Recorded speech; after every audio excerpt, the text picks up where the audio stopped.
ದುಡ್ಡೇನ್ ಸ್ವಾಮಿ ತಲೆ ಎಡ್ಕೋ ಸಂಪಾದನೆ ಮಾಡ್ತಾರೆ. ಜನರನ್ನ ಜಾಗೃತರನ್ನಾಗಿ ಮಾಡೋದು ಅದೇ ನಮ್ಮ ಉದ್ದೇಶ.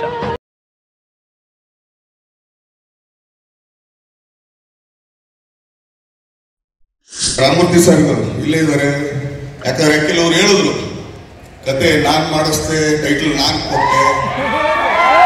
ಅಯ್ಯೋ ತಗಡೆ, ರಾಬರ್ಟ್ ಕತೆ ಕೊಟ್ಟಿದ್ದೆ ನಾವು ಈಗ. ಯಾಕಂದ್ರೆ ಕೊಟ್ಟಿದ್ದು ಮಾಡಿದ್ದು ಹೇಳ್ಬಾರ್ದು. ಕಲ್ತಿರಾದ್ರೆ ನಾವ್ ಏನ್ ಹೇಳೋಣ? ಈಗ ಈ ಕತೆ ಇಂಥ ಒಳ್ಳೆ ಕತೆ ಯಾಕಪ್ಪ ಬಿಟ್ಟೆ ನೀನು? ನೀನ್ ಮಾಡಿಸ್ತಾನೆ ಇಂಥ ಒಳ್ಳೆ ಕತೆ ಯಾಕೆ ಬಿಟ್ಟೆ ನೀನು? ನಿನ್ ಜಡ್ಜ್ಮೆಂಟ್ ಅಷ್ಟು ಚೆನ್ನಾಗಿದೆ, ಗುಡ್, ಮಾಡ್ಬೋದಾಗಿತ್ತಲ್ಲ. ಟೈಟಲ್ ನಾನು ಕೊಟ್ಟೆ, ಟೈಟಲ್ ಇಟ್ಟಿದ್ದೆ ನಾನು. ಅದಕ್ಕೊಂದು ಕ್ಲಾರಿಫಿಕೇಶನ್ ಇದೆ. ಬರೀ ಡೈರೆಕ್ಟರ್ ಏನಕ್ಕೆ ಕ್ಲಾರಿಫಿಕೇಶನ್ ಕೊಡಕ್ ಬೇಕಲ್ಲ? ಯಾಕಂದ್ರೆ ನಾವೆಲ್ಲ ಸುಳ್ಳು ಹೇಳಿದ್ರೆ ಎಲ್ಲ ಆಧಾರ ಹಿಡ್ಕೊಂಡೆ ಮಾತಾಡ್ಬೇಕು. ಸ್ವಲ್ಪ ಕತೆ ನೀವು ಹೇಳಿ ಸ್ವಾಮಿ. ಮದಗಜ ಟೈಟ್ಲು ರಾಮಮೂರ್ತಿ ಸರ್ ಹತ್ರ ಇತ್ತು, ತಗೊಳ್ಬೇಕಾದ್ರೆ ಯಾಕೆ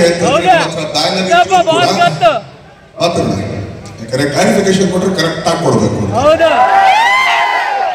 ಆ ಟೈಟ್ಲು ಎಲ್ಲಿ ರಿಜಿಸ್ಟರ್ ಮಾಡ್ಸಕ್ ಹೇಳಿದ್ದೀನ? ಫಸ್ಟ್ ನಮ್ಮ ಬ್ಯಾನರ್ ರಿಜಿಸ್ಟರ್ ಮಾಡ್ಸಕ್ ಹೇಳಿದ್ವಿ, ಬಟ್ ನನ್ನ ಬ್ಯಾನರ್ ಅಲ್ಲಿ ಇರ್ಲಿಲ್ಲ. ಯಾಕಪ್ಪ ಬಂದು ಬಂದು ನಮ್ ಕೈಲೇ ಯಾಕೆ ಕುಂಬಿಸ್ಕೊತ? ಎಲ್ಲ ಚೆನ್ನಾಗಿದೆ ಅಲ್ಲೇ ಇಟ್ಕೊಡು, ತಪ್ಪದು. ಸೊ ಆದ್ರಿಂದ ಅದಷ್ಟೇ ಕ್ಲಾರಿಫಿಕೇಶನ್. ಯಾಕಂದ್ರೆ ನಿಮ್ಗೆ ಗೊತ್ತಾಗ